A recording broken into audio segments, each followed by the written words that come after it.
Don't forget about these guys. In the world full of podcasts, he's the undisputed heavyweight champion of hot takes, an Auburn sports homer, master of the book, and message board legend. Get your buttons buttoned and your hats flattened because the Top Button Podcast is about to kick off. And you don't want to miss your courtside seat. Now, here's your host, Charlie Five. Yes, sir. We're back. It's another episode of the Top Button Podcast. I'm your host, Kyle Rush, a.k.a. Charlie Five, and we're ready to get after it. Injuries can make you forget about people.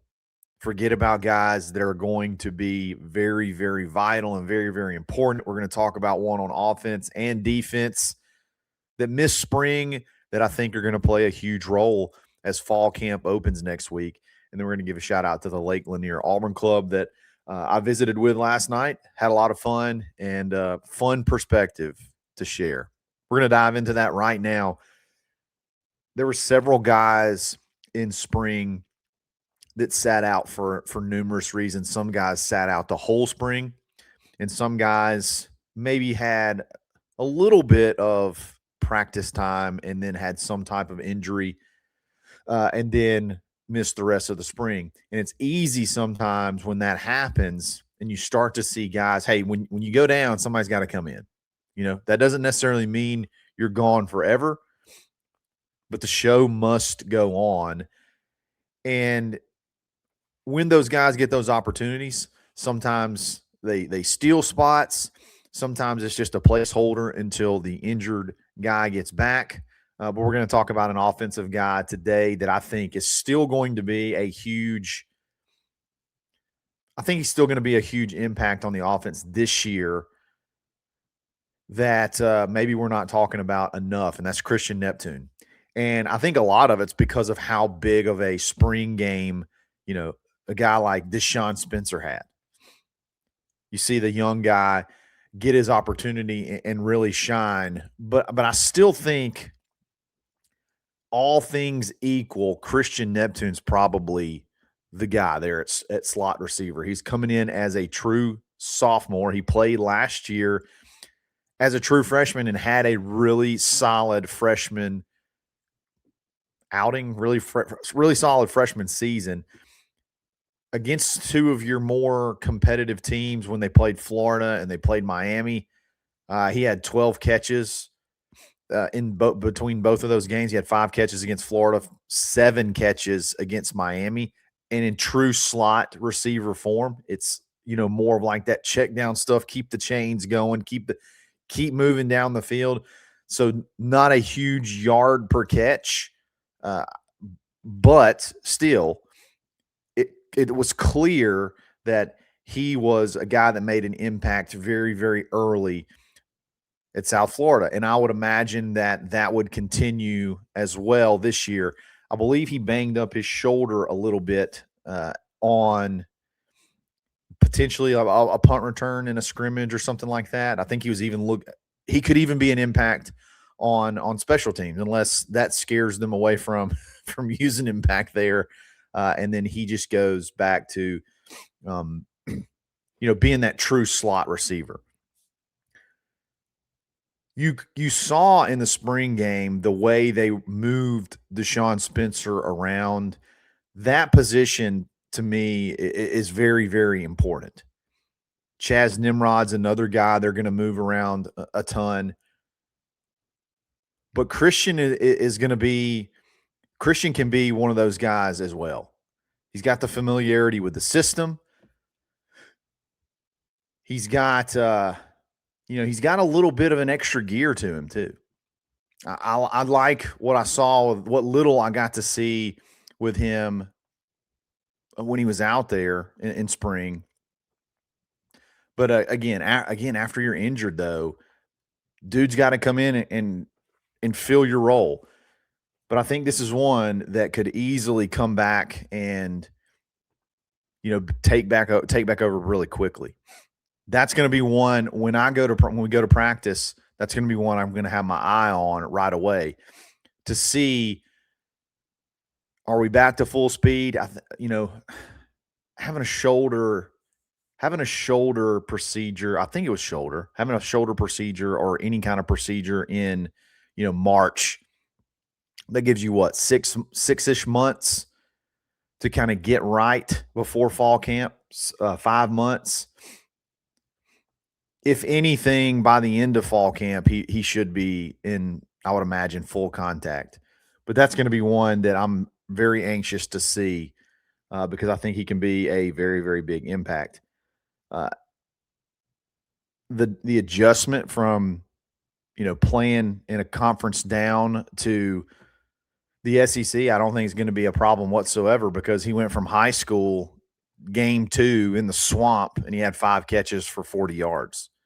Then the next game he goes to Miami, his third game out of high school, and had 7 catches for 32 yards. I think last year he ended up with 38 catches, 335 yards, and 1 touchdown.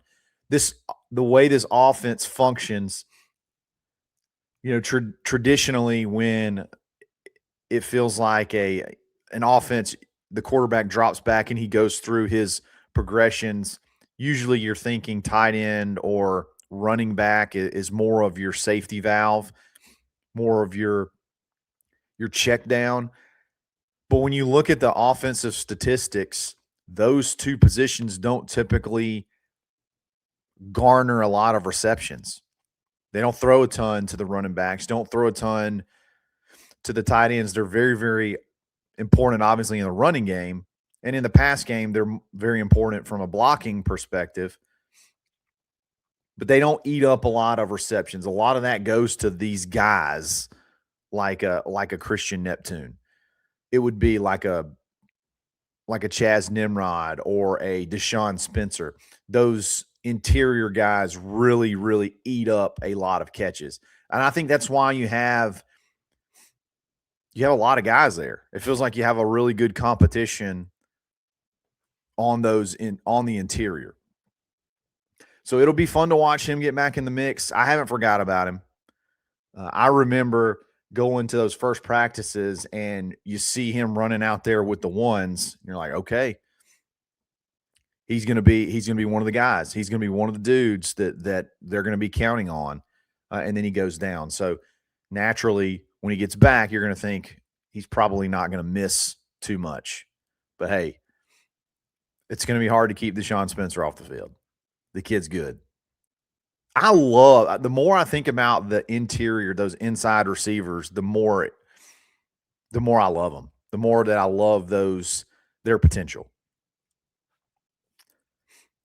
I'll be curious to see what they do at punt returner too. If Christian gets back in there and he's catching punts. All those things I'll have my eyes on when spring rolls around. I want to talk about defense. And this one, I know people may roll your eyes at me, but just bear with me on the defensive side.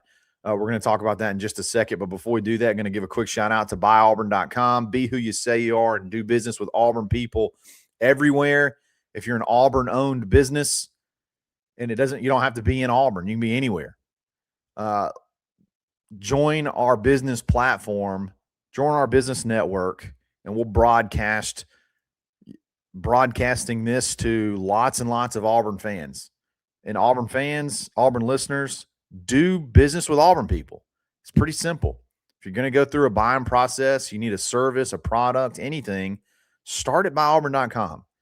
Find an Auburn person to do business with first. And if you can't find what you need there, then do what you got to do.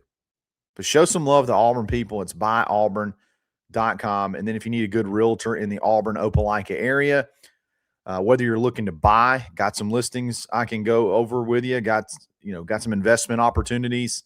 Whether you're looking to build, I've worked with every builder in town. Whether you're looking to sell, same thing. Or just invest. I can help you in all those areas. Hit me up. It's Kyle Rush with Keller Williams here in Auburn. Kyle Rush at kw.com. Would love to help you and your family either get here, invest here, or hey, if you got to get out of here, I can help too. We'll be back right after this.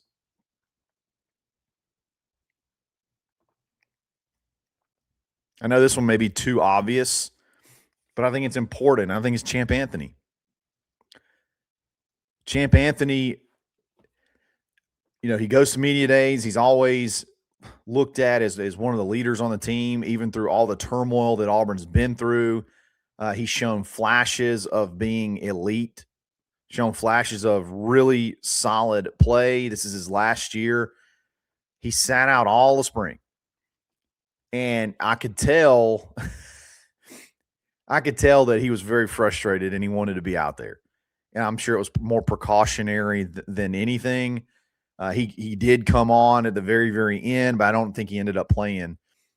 If he didn't play at all, if he played at all in spring, it was very, very little the spring game, but I don't think he played in the spring game either. So it's easy though. When you start listing off that defensive backfield, and we talked about this last night. When you start listing off guys on that defensive backfield, it's easy to gloss over Champ because you don't really know exactly where he fits in. He's played everywhere. He's played corner. He's played nickel. Last year, he started the year at safety. So where does he go? List out who you think starts at safety. Like, go through it in your head. Do that exercise. Does he start over Eric Winters? Does he start over Caleb Harris? Does he start over Anquan Fagans? Go to nickel. Does he start over Sylvester Smith? Does he start over Blake Woodby? Let's go to corner. Probably not starting over Andre Jordan. Does he start over Gavin Jenkins? Does he start over Rayshawn Pleasant? So when you do that exercise, it's really hard to imagine exactly where he fits in.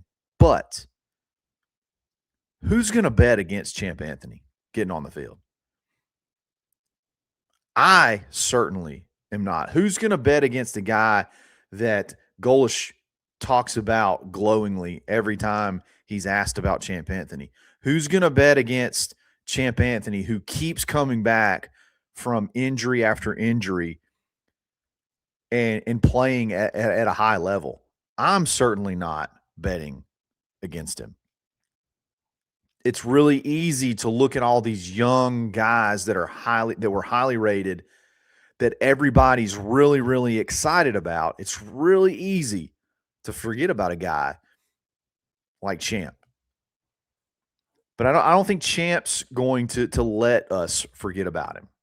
I think he obviously is motivated. This is his last season and his last opportunity to really, make a huge impact. And, he had to play last year, the games that he did play in with that, that club on, which I'm sure hinders you some and kind of maybe even makes you a little bit of a liability, particularly in defending the pass, because it's you're not gonna pick one off with that thing on.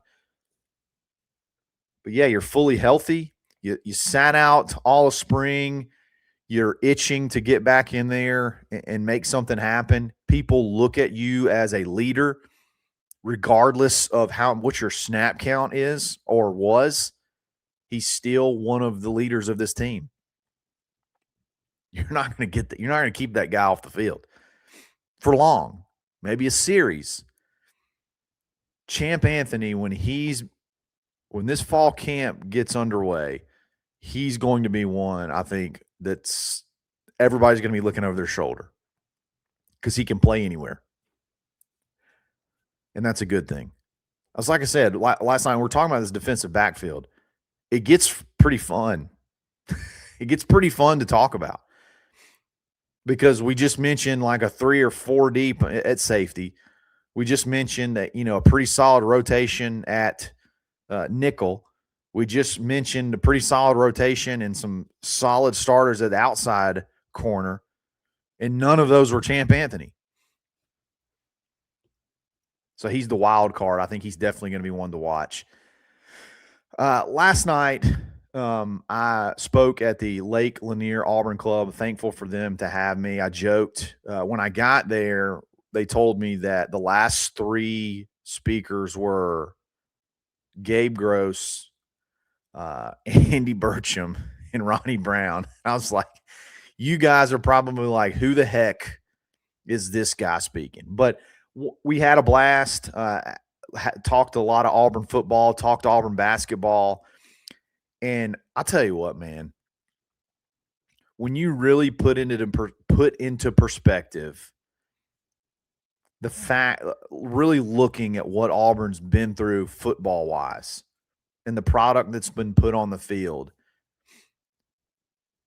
most NFL teams and even some college teams you'd start seeing tickets go unsold. You'd start seeing, stands being emptied.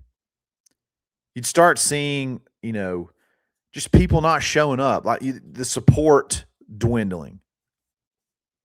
And then you look at last night and, there's somewhere in the neighborhood of, 70 to 100 people at an Auburn Club event coming to support Auburn, raising money for scholarships, coming to watch a guy that talks on a podcast about Auburn. And everybody's locked in, a lot of fun questions at the end. That fired me up. We had another conversation, and we're talking about the Barfield, the Barfield era. Everybody always compares this to the Barfield era, where there was not a ton of success. I think you lost to Alabama maybe every single time you played them in those 5 or 6 years. And even he said the biggest difference is this time Auburn fans haven't given up. Auburn fans haven't given up. They're still selling it out. They're still showing up. They still have faith. They're still supporting. And, I just think that's so special. I think that's so special, and we deserve it, man. We deserve something to be proud of, and I can't say for a fact, I can't say for sure if you're going to get it this year, but it's going to come. Auburn's had some down seasons. There's no doubt about it. Auburn's been able to pick themselves up and dust themselves off pretty quickly in those situations, and this one's been a little bit tougher. Now, there's a ton of stuff that's been going on in college sport. It's a bad time to be down with everything that's changing, and you're trying to build, but the game keeps changing seemingly by the month. So it's made it tough to be having your downtime right now. But dadgummit, man, the people keep showing up. The money keeps coming in. Eventually, this thing's got to turn. What we've experienced is not Auburn. It's not Auburn football. And I think the hope is that, when you start upholding actual standards and not just trying to slap some things together to go try to have a good season, and sort of like planting some roots and building some foundations or rebuilding some foundations, this thing can get turned around. So thank y'all last night for having me. If you're listening, I really appreciate it. I was humbled at the crowd, humbled at the interaction, and it was a blast. So wanted to share that perspective with you guys as well. Y'all, let me know what you think. Let me know if there's some unsung guys, some under the radar guys that you think could bust, could pop, that maybe we're not talking about.